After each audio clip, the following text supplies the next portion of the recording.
Good to see you, everyone. My name is Robbie Howell. Let's talk stats.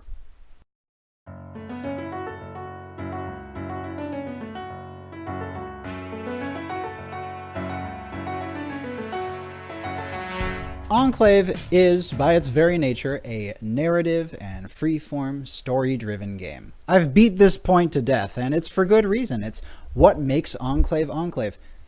And even so, stats, hard numbers, are one of the most fundamental parts of what makes the game tick. So let's go into a little bit about how they work. As I've mentioned in previous videos, stats are the cornerstones of Enclave, allowing hard calls to be made even amidst the free form and immersive and narrative nature that the game takes on. So let's go over the 12 Enclave stats. They go as follows. At number 1, we have vitality, your health and well-being.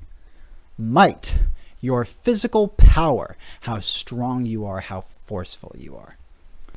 At number 3, we have resilience, your physical toughness and fortitude.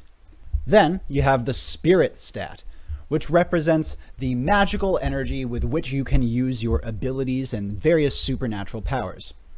After that, the arcane stat, which represents magical power, the magic equivalent of might. Then at number 6, will, which allows you to be better protected against magical and psychological attacks. Then at number 7, we have sensory, the stat of awareness and the 5 senses, as well as things like accuracy and precision. Then after that, the reflex stat, which determines your reaction time, as well as the control you have over your body and ability to be nimble, agile, stealthy, and quick.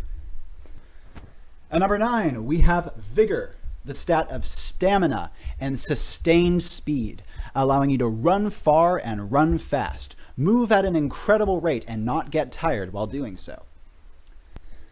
Then, the skill stat, one of the 2 most tricky of the Enclave 12. Skill represents how effectively you can pull off complex actions, and will also allow your conduit to give you clues and hints as you are talking through those actions in the moment. Then at number 11, we have intelligence. With high intelligence, a character is better able to plan, reason, and will also receive insights from their conduit when they are thinking through something aloud. And lastly, we have luck, which is luck. Enclave characters start with a baseline spread of stats when the character is first created, and these can be improved in one of 3 major ways. First of all, during character creation, in addition to that base spread, you're allowed to distribute points among your character stats to improve the ones that you specifically are interested in using. Second of all, as you level your character, you will be able to further improve the stats that you pick and choose. Thirdly, as a character goes on missions, they are sometimes able to receive extra stat points as loot for those missions as part of their rewards. The stat points that they gain in these regards are usually based on actions they specifically took or struggles they had to overcome on those specific missions, meaning that the player themselves have less control over where those points go. But this is considered quite a powerful reward, as stats are a valuable tool in Enclave, and therefore should be given fairly rarely to make sure it feels special when it does come up. I introduced the 12 stats by talking about what, broadly speaking, they are used for. They're kind of general applications, what you think of when you think of that stat. But stats are meant to be applied in all manner of circumstances based on what makes sense at a given time. For example, say a character is poisoned. What stats help you resist poison? Is it purely your vitality stat? Is it a combination of vitality and resilience, because resilience is about physical toughness? Or maybe you make the argument that, yeah, my character has a really high vigor stat. Maybe that incredible metabolism would help them work off the poison faster. It really is up to the conduit and the player in the moment to figure out what stats to apply to a given situation. Now, this shouldn't be hemmed and hawed over to too much of a degree. Definitely go with your gut on calls like these, but just know that stats should be readily applied well beyond the initial grounds that are laid out for them. Because after all, stats aren't meant to be limiters. They're not meant to be hard set rule lines. Instead, they're meant to be heuristics. They're meant to be tools. So use them as such. Don't feel bound by what the stat is laid out to only be able to factor into.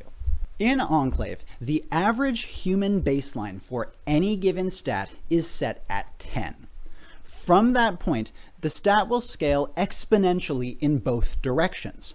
What this means is that having a stat of 20 is more than twice as good as having that baseline 10. But having a stat value of 5 is far more than twice as bad as having that base stat value of 10. This means that Enclave characters get very powerful very quickly. As a general rule of thumb, having 30 in a stat is considered the best a human in our real world could ever possibly attain in that stat. The fastest runner known to man, 30 vigor. The strongest person ever known to humankind, 30 might, etc., etc., etc. Beyond 30 points, if a character has 40 or 50 in a stat, their powers are utterly supernatural, way beyond anything that would be normally possible, shattering the laws of physics into 100 tiny pieces and allowing you to pull off utterly exceptional feats. And this exponential scaling brings us to the final point I wish to discuss here and now about stats, that being stat factors. So what is a stat factor? Well, in plain English, it is an attribute or quality that a stat explicitly scales. So might's primary stat factor, for example, would be strength. Might's main role is to scale strength.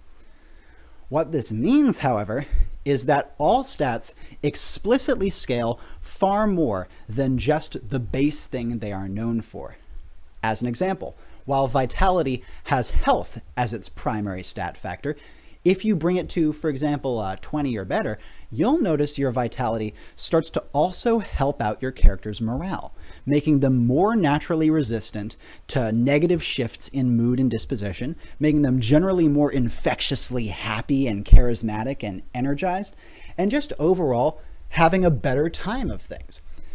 In this way, stats in Enclave can have considerable explicit depth, while also being used in all of those little corner cases that I led off by talking about, meaning that they can be flexibly applied in any given instance that a conduit and player or players agree that a stat should be applied in, but also have these nice base reliable settings. So that should just about sum up stats in Enclave.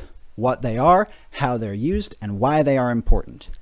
Join me in my next video where I start to break down each Enclave stat one by one. We're going to be starting with the vitality stat. If you like what you saw, then I'd really appreciate you subscribing to the channel to learn more about lava and Enclave in general. Send me a comment if you have any questions or input or thoughts on future video series. And keep an eye out for some more videos I plan on posting sometime soon containing retrospectives, live gameplay footage, highlight reels, and some breakdowns on events I plan on bringing Enclave to. Until next time, everyone, my name is Robbie Howell. Thank you so much for watching. Ciao for now.